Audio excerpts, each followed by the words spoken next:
Hi hello. അപ്പോൾ ഇന്നത്തെ video എന്നത് ചെറിയൊരു വീഡിയോ ആണ് കേട്ടോ. അപ്പോൾ നമ്മുടെ കനാലിലെ വെള്ളം ഇപ്പം ഇഷ്ടംപോലെ വന്നുകൊണ്ടിരിക്കുകയാണ്. അപ്പം ഞങ്ങളുടെ താഴത്തെ വീട്ടിൽ ആൻറ്റിയുടെ വീട്ടിൻ്റെ അവിടെ തന്നെ ഇങ്ങനെ വെള്ളം വീണുകൊണ്ടിരിക്കണം. അപ്പം അവരങ്ങോട്ട് പോകാൻ വേണ്ടി ചെറിയൊരു പാലം ഇട്ടിട്ടുണ്ട് കേട്ടോ. അതും മരത്തിലെ പാലമാണ്, തടിപ്പാലം ഉണ്ടല്ലോ. അപ്പോൾ അതാണ് അത് ചെറുതായിട്ടൊക്കെ ഒന്ന് പൊടിഞ്ഞൊക്കെ ഇരിക്കുകയാണ്. ഞാൻ പേടിച്ചാണ് പോയത് കേട്ടോ. ചിലപ്പോൾ ഇടിഞ്ഞേറ്റ് വീണാലോ എന്നൊക്കെ ചെറിയൊരു പേടിയുണ്ടായിരുന്നു.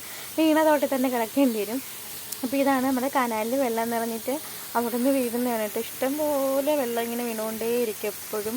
നമ്മുടെ മഴ പെയ്യുന്ന സൗണ്ട് എനിക്ക് കേട്ടുകൊണ്ടിരിക്കും. അപ്പോൾ അന്ന് ഇവിടെ നിന്ന സമയത്ത് ഇങ്ങനെ സൗണ്ട് കേട്ടുകൊണ്ടിരിക്കുകയായിരുന്നു. അപ്പോൾ അന്ന് നോക്കിയ സമയത്താണ് ഇത്രയും വെള്ളം വീണുകൊണ്ടിരിക്കുന്നത്. അപ്പോൾ രാവിലെയൊക്കെ കുറച്ച് കുട്ടികളൊക്കെ വന്ന് ഇവിടെ ഒന്ന് കുളിച്ചിട്ടൊക്കെ പോയായിരുന്നു. അപ്പോൾ ഞാൻ വന്ന് ചെറിയൊരു വീഡിയോ എടുക്കാമെന്ന് വിചാരിച്ചിട്ട്. അപ്പോൾ നല്ല ഭംഗിയായിരുന്നു ഇത് കാണാൻ.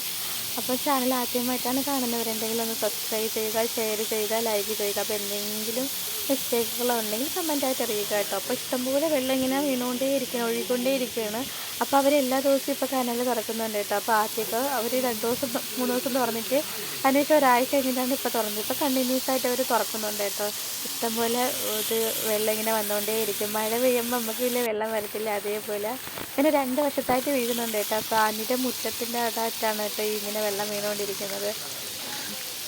മൂക്ക കടഞ്ഞിരിക്കുന്ന പനിയൊന്നും ഇല്ല, പക്ഷെ മൂക്ക കയറി പെട്ടെന്നറിയും. അപ്പം നമ്മുടെ അടുത്ത പ്ലാന്റേഷനാണ് കേട്ടോ. അപ്പോൾ അപ്പുറത്തെ വീട്ടിലെ ആൻറ്റിയുടെ ആട്ടുംകുഞ്ഞുങ്ങളാണ്. അപ്പം ഞാൻ ഇതുവഴിയാണ് ഇറങ്ങി വന്നത്. അപ്പോൾ തിരിച്ചു ഇറങ്ങി പോയിട്ട് നമ്മുടെ അകത്തെ പ്ലാന്റേഷനിൽ വെള്ളം ഇങ്ങനെ പറഞ്ഞില്ലേ, നമ്മുടെ പ്ലാന്റേഷൻ്റെ അകത്തെ കനാൽ ഇങ്ങനെ നിറഞ്ഞൊഴുകി